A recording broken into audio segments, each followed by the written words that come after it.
विरोधी पक्षनेते पदाच्या मुद्द्यावरून संजय राऊतांनी सरकारवर टीका केलेली आहे। सरकारकडून लोकशाहीची गळचेपी सुरू आहे असं राऊतांनी म्हटलंय। सत्ताधाऱ्यांना विरोधी पक्ष नेताच नकोय असाही घणाघात त्यांनी केलाय। दरम्यान विरोधी पक्षनेता नसणं लोकशाहीला कलंक आहे, सरकार जाणीवपूर्वक टाळाटाळ करत असल्याचा आरोपही त्यांनी केलाय। महाविकास आघाडीनं भास्कर जाधव यांच्या नावावर शिक्कामोर्तब केल्याचंही संजय राऊतांनी म्हटलेलं आहे।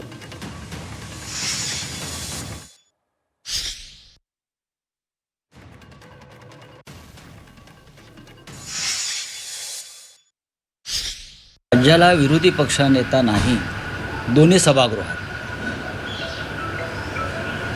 याची फक्त महाराष्ट्र सरकारला नाही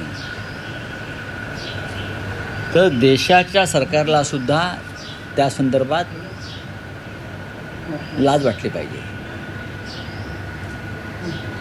विरोधी पक्षाशिवाय नेत्याशिवाय तुम्ही दोन्ही सभागृह चालवायचा प्रयत्न करता, पण नरेंद्र मोदी प्रधानमंत्री झाल्यापासून शक्य असेल तिथे ते विरोधी पक्षनेता देण्याचं टाळतात।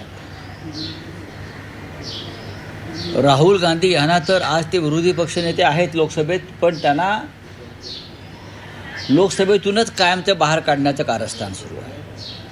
हे विरोधी पक्षनेता नको। सरकार एक नंबरचं डरपोक आहे। विधानसभेतल्या विरोधी पक्षनेतेपदासाठी भास्कर जाधव यांचं नाव देऊन एक कालखंड लोटला। भास्कर जाधव यांच्या नावावर महाविकास आघाडीने शिक्कामोर्तब केलेलं आहे, पण भास्कर जाधव नको। हे तुम्ही कोण ठरवणार? विधान परिषदेमध्ये काही निर्णय झालेले आहेत, तिथेही त्या पद्धतीनं विरोधी पक्षाला ते पद द्यायचं नाही यासाठी कारस्थानं केली जातात।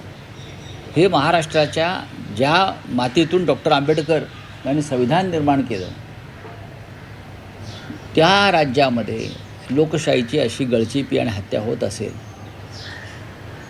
तर त्याची इतिहासामध्ये नोंद होईल, काळ्या कुट्टशाहीत।